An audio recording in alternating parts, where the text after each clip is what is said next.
ইসরায়েলের ঘুম হারাম। হিজবুল্লাহর সাথে সম্ভাব্য যুদ্ধে কেবল লেবাননের প্রতিরোধ গোষ্ঠীকেই মোকাবেলা করবে না ইসরায়েলি সেনাবাহিনী, বরং মধ্যপ্রাচ্য জুড়ে প্রতিরোধ গোষ্ঠীগুলো এই যুদ্ধে সামিল হবে। ইরানের প্রতিরোধের অক্ষ হিসেবে পরিচিত এইসব বাহিনীর সামরিক শাখা হিজবুল্লাহর সাথে যুদ্ধের ময়দানে যোগ দিতে প্রস্তুত।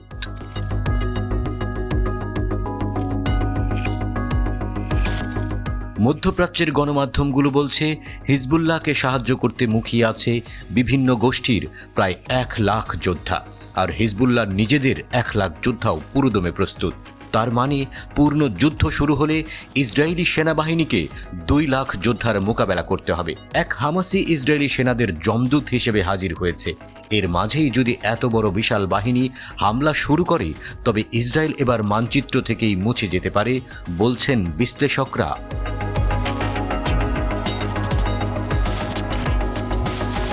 এদিকে পার্স টুডের প্রতিবেদনে বলা হয়েছে, যুক্তরাষ্ট্রের অধিকৃত অঞ্চলে প্রচুর সামরিক সরঞ্জাম ও অস্ত্র সহ বড় কার্গো পাঠানোর খবর জানিয়েছে সংবাদ সূত্র। আল মায়াদিন টিভি চ্যানেল ইহুদিবাদী শাসক মিডিয়ার উদ্ধৃতি দিয়ে ঘোষণা করেছে, 10টি আমেরিকান পরিবহন বিমান বিশাল অস্ত্রের কার্গো সহ ফিলিস্তিনি অধিকৃত অঞ্চলে অবতরণ করেছে।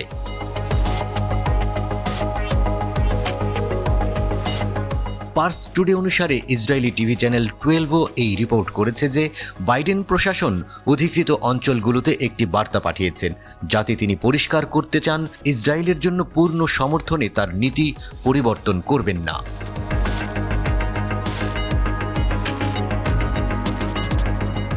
নতুন মার্কিন অস্ত্র সহায়তা ইসরায়েলে পাঠানো হয়েছে, কিন্তু কিছু আমেরিকান সূত্র আগে দাবি করেছিল যে সাম্প্রতিক মাসগুলোতে ইসরায়েলের কাছে ওয়াশিংটনের অস্ত্র পাঠানো 50% কমেছে। এদিকে ইসরায়েলের প্রধানমন্ত্রী বেনিয়ামিন নেতানিয়াহু সাম্প্রতিক সপ্তাহগুলোতে অস্ত্র পাঠাতে দেরি করার জন্য বেশ কয়েকবার বাইডেনের নিন্দা করেন।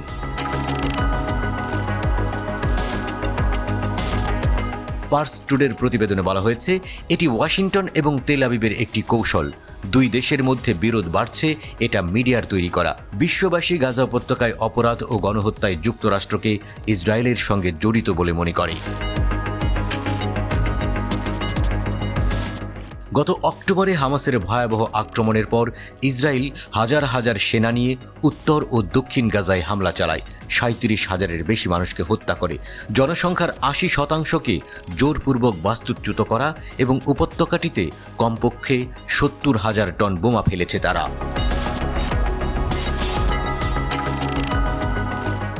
ইসরায়েল বলছে, হামাসের আনুমানিক 30 থেকে 40,000 যোদ্ধার মধ্যে যুদ্ধে 14,000 নিহত হয়েছে, কিন্তু হামাসের দাবি তারা মাত্র 6 থেকে 8,000 যোদ্ধাকে হারিয়েছে। অন্যদিকে মার্কিন গোয়েন্দা সূত্র বলছে, হামাস যোদ্ধাদের নিহতের প্রকৃত সংখ্যা প্রায় 10,000। যোদ্ধাদের শূন্যতা পূরণে ফিলিস্তিনি তরুণদের নতুন যোদ্ধা হিসেবে নিয়োগ দিচ্ছে হামাস।